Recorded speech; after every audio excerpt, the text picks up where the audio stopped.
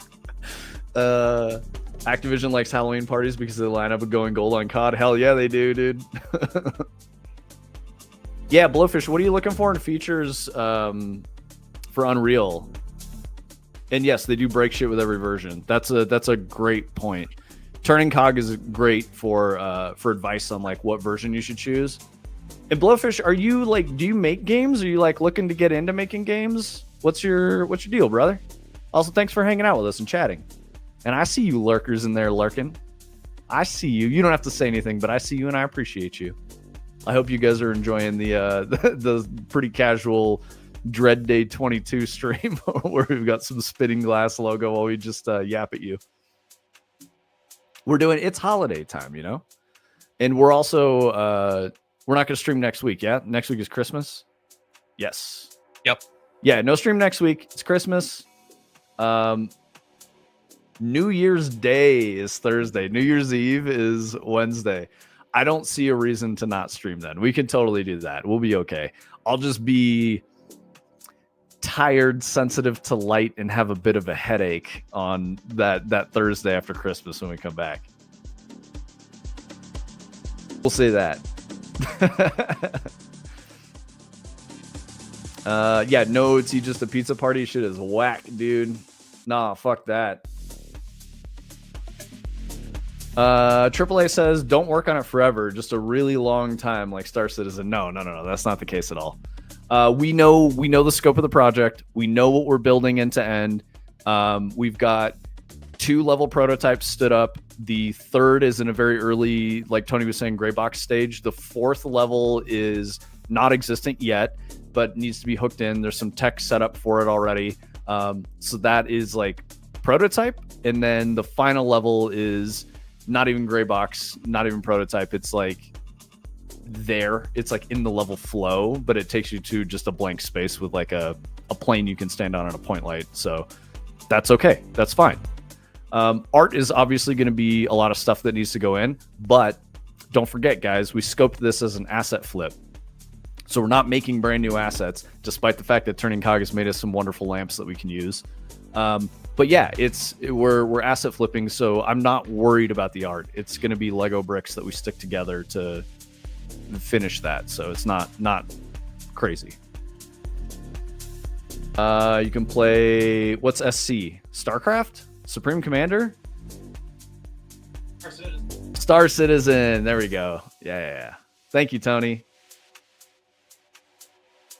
My buddy is real fucking mad they broke 3D text because his UI hinges on that feature. Oh, dude, yeah. I put the ass in asset flip. Brightside, I told you, dude. I got no yams, dude. I'm a flat butt white guy. It's not a shock. I got no butt. I'm sure you guys have seen it when I stand up on stream. You're like, whoa, that dude really does have no butt. My wife says otherwise, but she's my wife, so, you know, I know she's going to lie to me about it. People notice which version of Unreal you use? No, not at all, dude. It's more like a feature set and what you're trying to accomplish with the thing you're making. So it's more like, can you do a thing that you couldn't do in another version? Or can you get a look that you couldn't do with another version? It's just it's your choice, really. But I wouldn't worry about anyone else's ideas of what engine version you're using. Especially if you're getting started, use 5.7. No question.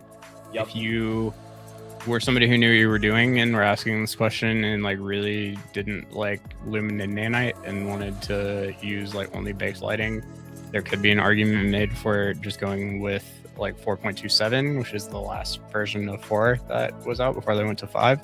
But there's also the NVIDIA branch that Arc Raiders was built on that I think is in like 5.1 that is probably slightly more modernized than something that you could get in UE4. There's also this like Unreal Vite version that people are making now that's supposed to be trying to kind of make the Arc Raiders setup as well in UE, somewhat more modernized UE5. I don't know. I see a lot of people who are like just getting started to be like, should I use like a outdated version of UE5? And that seems like a crazy question to me personally, but I don't know. Ada raised the point, if you want all baked lighting, do 427. Don't do 5.7. Yeah.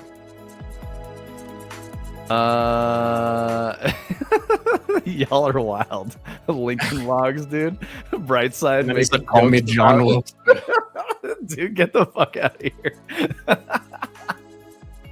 Yeah, Blowfish, I still want to know, what do you like?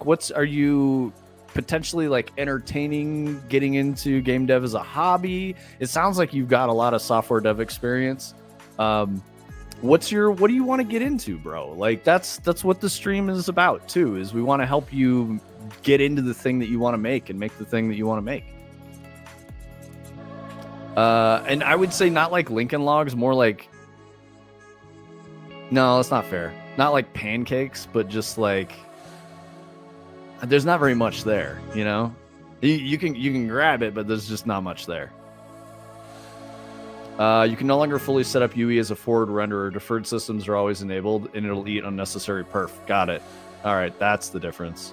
If you want real-time GI, they fixed a lot of the issues of 5.7.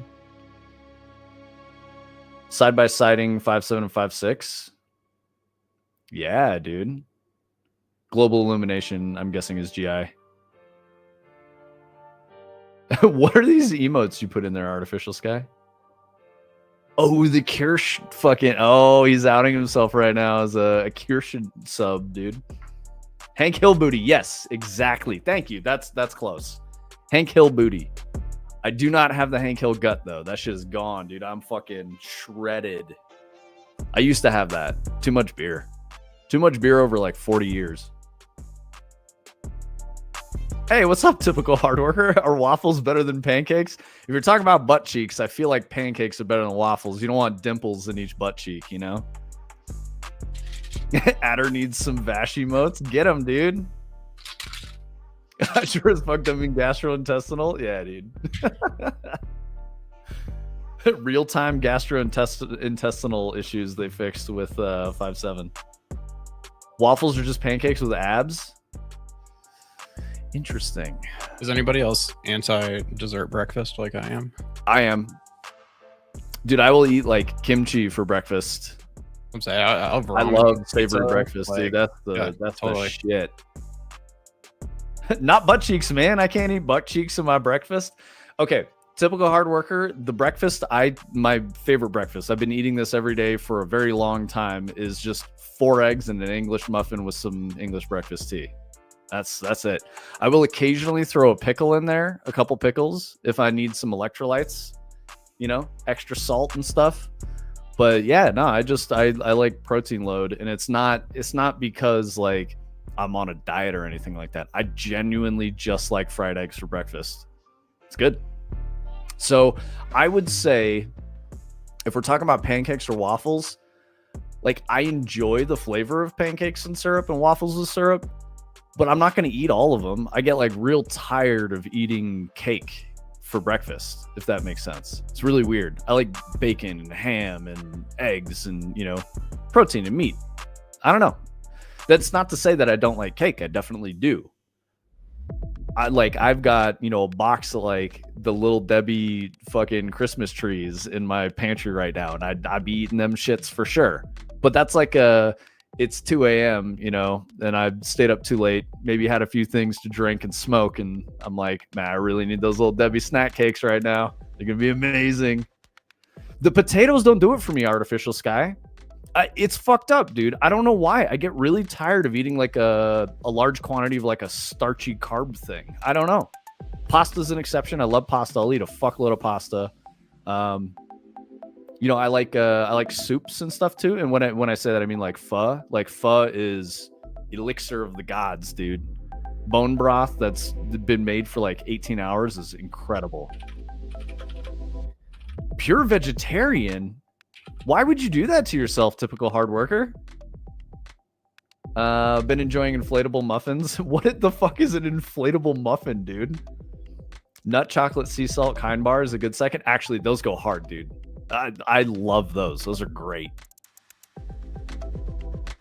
Also, guys, don't forget, breakfast is not the most important meal of the day. That's some shit that Kellogg's has been telling you for like fucking 40 years. So, or longer than that, probably like 60 years. It's not the most important meal of the day. If you work on a farm and you're going to be out before you can eat lunch for like 6 hours doing hard labor, sure, you need energy. You need a lot of food. But if you only eat carbs for that, like, it's not going to work. You're going to burn all that up real fast. You also need some protein. You need balanced stuff. Adder, I also love pho. I will eat pho for most meals of the day, if I could. I like pho with hoisin, chili oil, and a little bit of the... It's not cilantro, but it's like pronounced the same way. It's like culantro or something like that. It's like weird. It's I don't know. But I don't put bean sprouts in there. I don't fuck with that. Dude, shoot it. I had a full English when I went to London like 2 months ago. It was an experience. Full English is great. I really like it. I'm not really a fan of tomato, but beans, yeah, the tomato, of course. Tomato's kind of whack. I don't fuck with the tomato, but the beans specifically, I was like, these beans are fucking awesome. Like, I would eat those beans.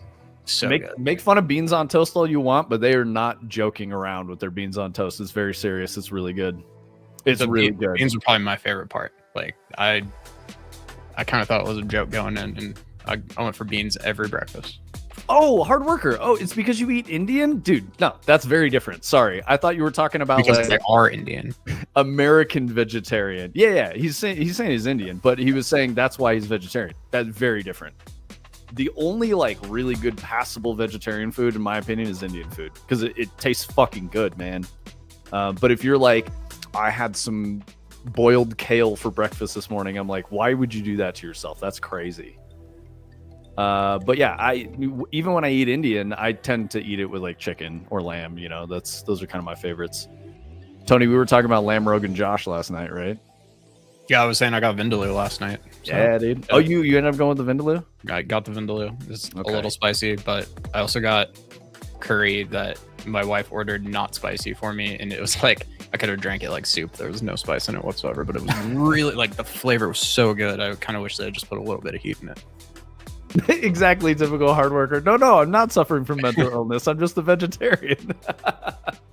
Hey, you didn't say vegan, so yeah, dude. At least you're not vegan. Thank you for that. You know, and in the fact that you said I'm Indian and that's why I eat vegetarian, totally fine. I get that. Like, that's a very different world. You know, your food actually tastes good, and it doesn't even seem like it's vegetarian. So, wild different.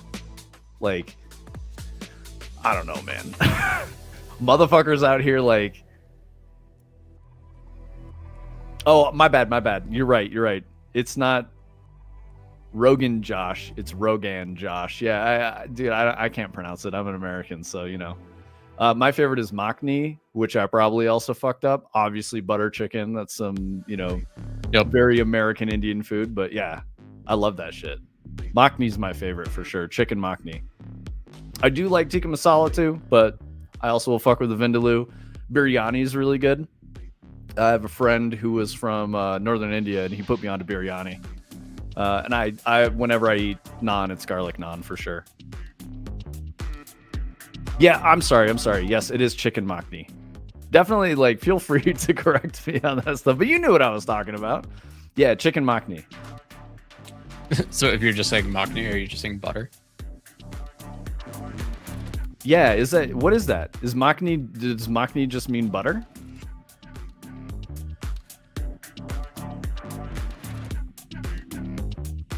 What are you saying, Brightside? I don't know what that means.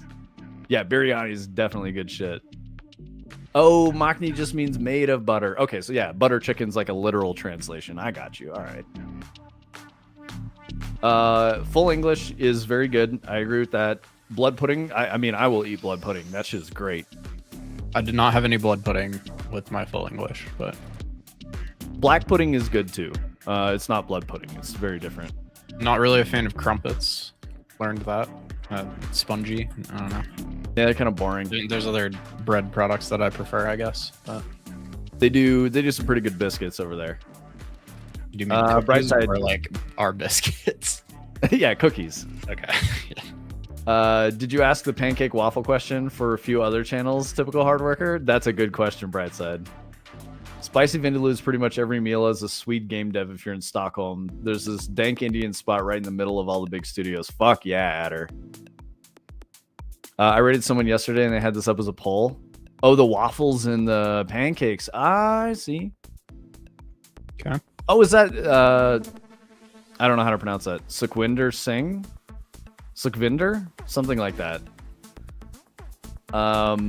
Is that the streamer you're talking about, Brightside? Let me tell you about the last time I was in trouble. I was dating a vegan lady, and the sausage factory I was working at had a company barbecue. Man, she was so mad. Turning Cog, why were you dating a vegan? Don't do that to yourself.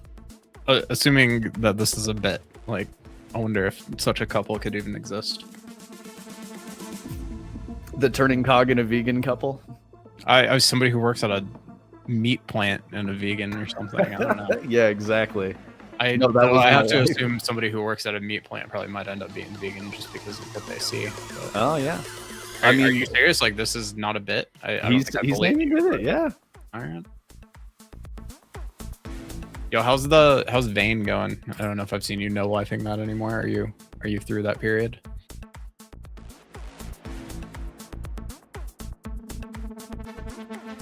Oh, the pancakes or waffles is a solid icebreaker. I get it. Yeah, I mean, it was, dude. It like spawned a whole conversation. That was good. I like it. I appreciate it.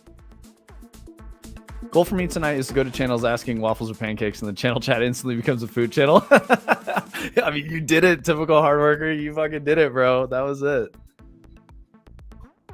What do you? Okay, so hard worker. What are you doing in software and game dev category? What are you looking for? Like, what's the deal? How'd you find us, and what brought you in, and why are you asking about pancakes and waffles? You know, I mean, I understand that's the icebreaker, but yeah, what kind of Twitch do you like to consume?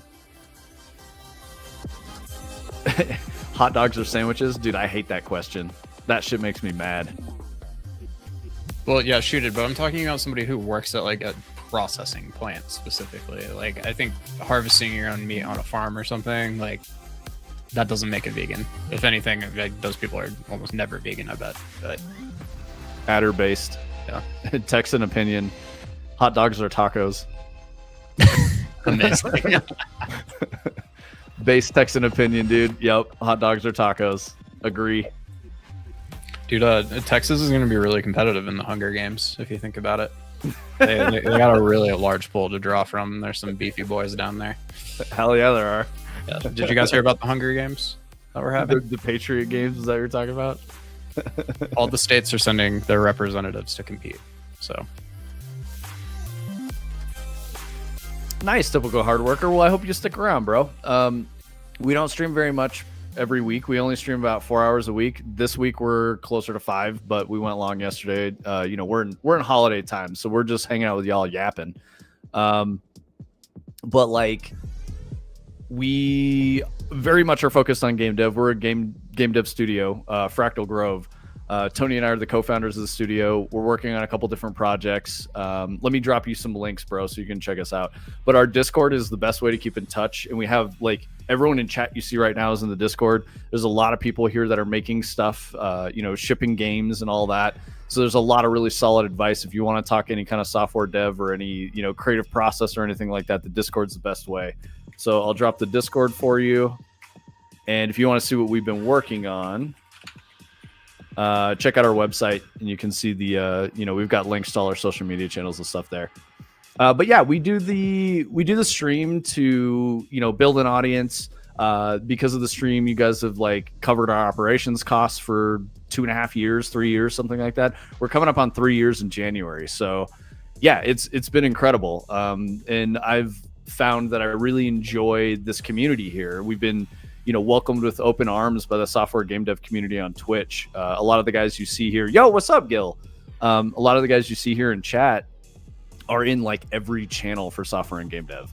So like, Brightside and Adder and Turning Cog, like these guys are in all those channels. They know everybody. They're talking to people. So it's very cool to be welcomed by them. And, we occasionally will get rated by some of the other streamers in the category too. We got rated today by Plusmid, which I'm unfamiliar with Plusmid, but it's probably worth checking them out. Blowfish has been hanging out with us too. Yo, thank you for the resub, Shooty. Thank you, brother. Artificial Sky, you have been crushed by LFQ.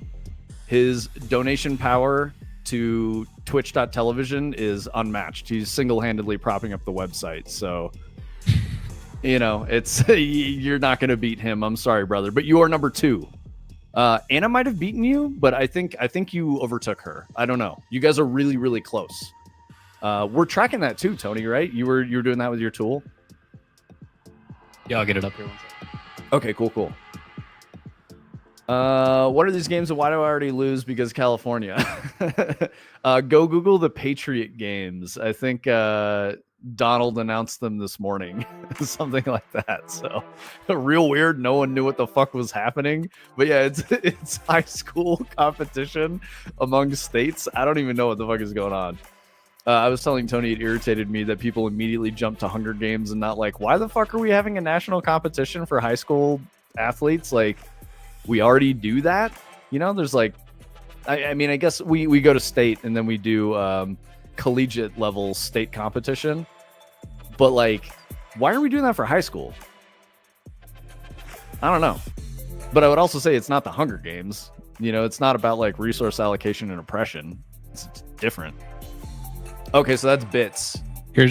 So I mean, it's ingesting the data as it gets it. So it can't know how long you've been subbed until you resub, and it can see it in your message. There's an API endpoint for on Twitch, so we know that. GIFs is kind of another thing where like once you give a gift, it will say how many you've given, and then I'm pretty sure the system will be able to grab that. But we're just collecting data as we go. So, yep. Adder, you're not kidding. Texas, Montana, and Wyoming are gonna go so fucking hard in the Patriot games, dude. Like, it's gonna be crazy. Like, Texas high school athletes are on a fucking level that people do not understand outside of Texas. They do not get it, dude. They're like, you've got like a 17-year-old who's like 6'3", like 280 pounds, just shredded the fuck out playing football. Like, looks like a grown man that could play in the NFL, and that's like the norm. Is it actually one boy and one girl from each state? Because that's wild. Which is the same as the Hunger Games. All right, fine. Maybe it is the Hunger Games, guys. Maybe it is. Yeah, Adder, I went to Texas State high school. We got him. Please delete me from that. We got him. Wait, well, I can't see it. I gotta make it bigger. Hold on, I was leaning in.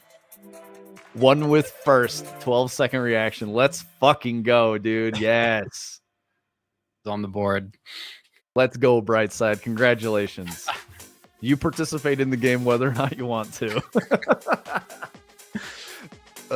Gil, what's the origin story of the Ivy League? Is it the thing we're talking about, the Patriot games or whatever? I was on drugs. Should we DQ? No, I thought about changing the trigger phrase and baiting you into saying it without revealing that it was running too, but... Amazing. Good job, Tony. But for the first competition in the Fractal Grove community, we actually are okay with performance enhancing drugs. It's totally fine. Yeah, Gil, what's the Ivy League origin story? Is it the interstate competition between like the Ivy League schools or something? I didn't know if you were memeing or not. I'm sorry. It could have gone over my head. The plaques are nuts, dude. I haven't even looked at it. Yeah. Adder, I'm actually hyped for UFC on the White House lawn. I know that you're like sarcastically saying that because you're like, what is this fucking spectacle we've come to? But we've been a spectacle for a long goddamn time. So I'm just glad that we finally get a little bit You know, guys, we're living in the time of bread and circuses. I'm just saying. Just be aware of that. You know, it's obvious. This is a mandate from Caesar to keep the citizens of the empire happy. It's just the way it goes. Yeah, Tony's definitely trolling. Tony's a very good troll because it always fucking comes out of left field. You never know. He's so serious all the time, but then he just drops a banger and you're like, oh shit, we got. It's over. Yeah, goat reflex time. Amazing. Ivy League is still an athletic conference. I see what you mean. Mostly used today to name drop. Yes, that's how I knew it, was like, oh, I was in Ivy League. And it's like, oh, so you come from a rich family. Dope. Who the fuck cares, you know? Yep. It's if so you say, embarrassing. I went to MIT, it's not the same thing. Yeah, exactly. Like you can get in there on your merit. It's so embarrassing, but the pictures of the sunset with the lights in the White House, Blackhawks flying overhead in a UFC ring is going to go pretty hard. Yeah, dude. I mean, I'm for it, you know? Yep. I understand we are a silly, silly culture, but it's my culture. I'm an American, you know? More bread, more circus, more triumph. Yeah, dude, that's right, Artificial Sky.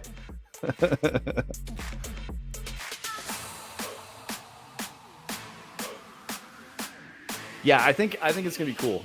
I hope. The likelihood is it's probably just gonna be fucking lame. But if it does well, dude, that'll be an interesting precedent. What's your worst bug ever revealed?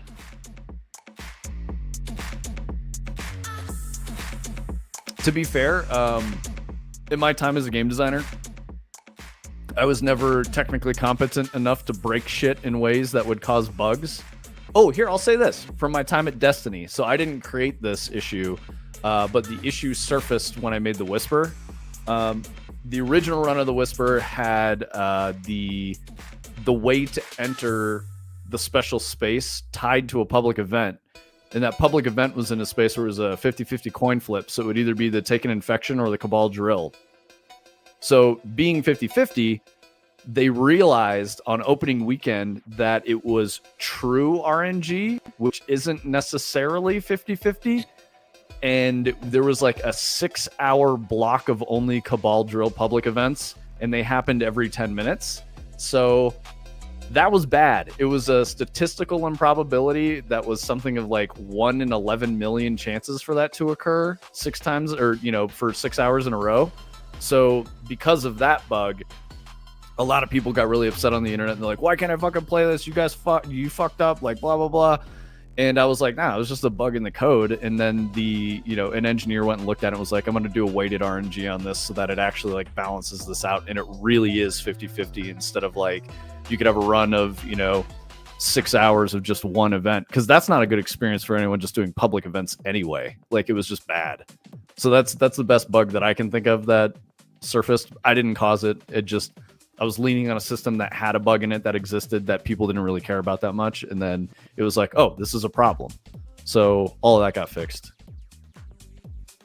Yeah, the worm. It was the meme was Asher going, Cabal again. And everyone was mad about that. I like when clocks and games show the real time. Like the real time in like reality. Is that what you mean, Blowfish?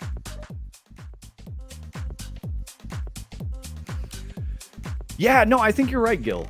Bugs are kind of rated by like how bad the bug is to fix. Like, is it tied to a bunch of shit or how bad it caused harm to the user? And I would say in this case, like that's my rating of like causing a detrimental experience to the user because people really wanted to go play the Whisper, but they couldn't for 6 hours straight, which was insane. And yeah, it wasn't anything that I could do to fix it. Like there was literally no way for me to fix it. It required engineering to push a change to the whole game because the bug was with the public event timing and how that was coded. So yeah, it got fixed. Slaps Cabal drop pod. This baby can fit so many drills in it. Yeah, dude. All the drills. That wizard came from the moon. Yeah, exactly, dude. Yeah, tell us about your bug, Gil. I just missed your message. Sorry. Had my second best today. Mental pain to the developer. Yeah, the engineers, like, dude, there were so many people at Bungie who were crashing out about that. My phone started blowing up and I was like, motherfucker, it is Saturday. And they're like, don't you care about this? I'm like, yeah, but I don't work today. It's going to be fine. Yes, we fucking flopped that. No, it wasn't my fault. I can't fix it. Do you want to go wake up some engineers and tell them to go into the office? It's going to be fine. We make a video game, guys. Like, if anything, the PR, despite it being negative, was generating a lot of excitement, and people were like, we want to go do this now. We got to go see what this thing is. Is this even worth doing? Because people are real mad about it. And it made more people play it. So, you know, silver linings, I guess. I wouldn't say you want to intentionally do that, because that's fucked up. You're like fucking with people for no reason. But I thought it was fine. Yeah, we can raid Boom. Yeah, Gil, I want to know this bug before we go, and then we'll wrap it up and we'll go raid the Chaos Kitty Bepis whatever. I don't know what the fuck to call Boom. VTuber extraordinaire, the spaghetti monster.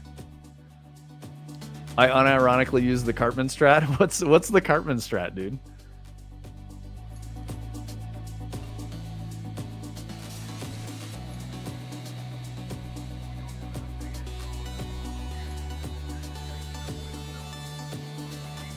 Okay, my helicopter blades sometimes lost the texture and turned back to white. I'm guessing that was a frame rate problem with how quick your animations were, and your textures weren't updating positionally based on the speed of the helicopter blades. But I'm guessing, dude. I'm not an engineer. I have no fucking clue. So if I was even close, I'll be proud of myself. Oh, yeah, exactly. Artificial sky. It's not a bug, it's a feature? Oh, okay. The moment QM and customers had time to notice an error for 4 weeks, 6 months later, you have a ticket with a due date. Please solve within 1 day. Yeah, dude. I've been in those positions. I did network break fix for like almost 5 years. Yeah, I did help desk support for like another 4 years before that. So yeah, the tickets are wild. And for what it's worth, I was always the guy who'd be like, I'm going to take the hardest one that, you know, was the oldest, because this shit has to get fixed. So I would always do that. So my ticket counts would be lower. Whatever. I don't even give a fuck. I don't do that anymore. When you hovered over it with the mouse, it would highlight the model outline. When the blades would turn fast enough, they look like an untextured model. Ooh, what do you think that is, Tony? Is this an Unreal? Yeah, look at what Gil's saying. Like, the helicopter blades would lose their material.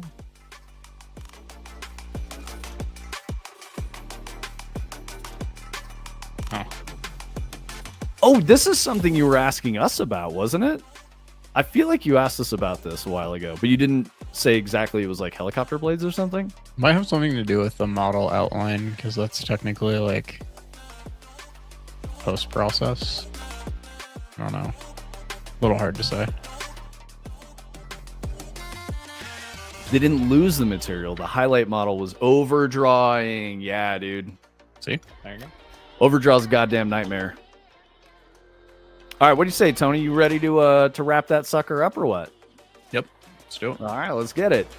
Yeah, no stream next week. It's Christmas. So we're going to be spending time with our family and friends and doing the thing.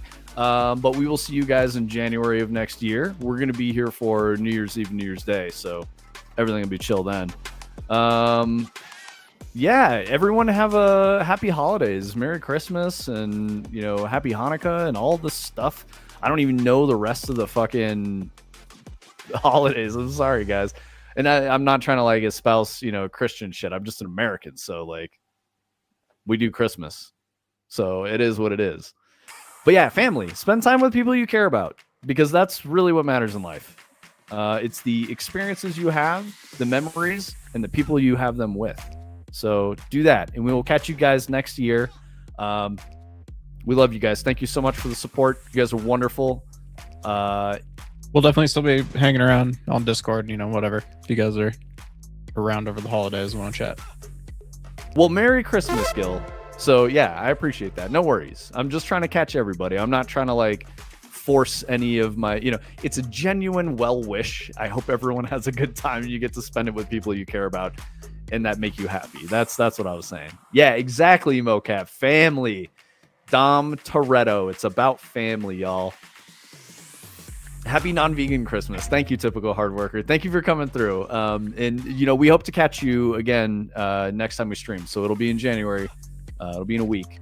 Yo, Merry Christmas, Artificial Sky, with the 5 gifters. Crazy. Get those trees in there, boys. Oh, Push Button finally got a sub. Gil, you got some trees now, dude. Get after it. Mega Mocap shows up again after thirst trapping us yesterday. Yeah, mocap, dude. Oh. I don't know if you're spoken for, brother, but if you are, dude, don't tell your significant other that you posted that photo in Discord, man. You're gonna get in trouble. I bet you had like turning cogs sliding into your DMs and shit. I'm just playing. But yeah, thank you guys. We will see you guys next year. So not next week, but the week after. We'll see you for New Year's Eve and New Year's Day.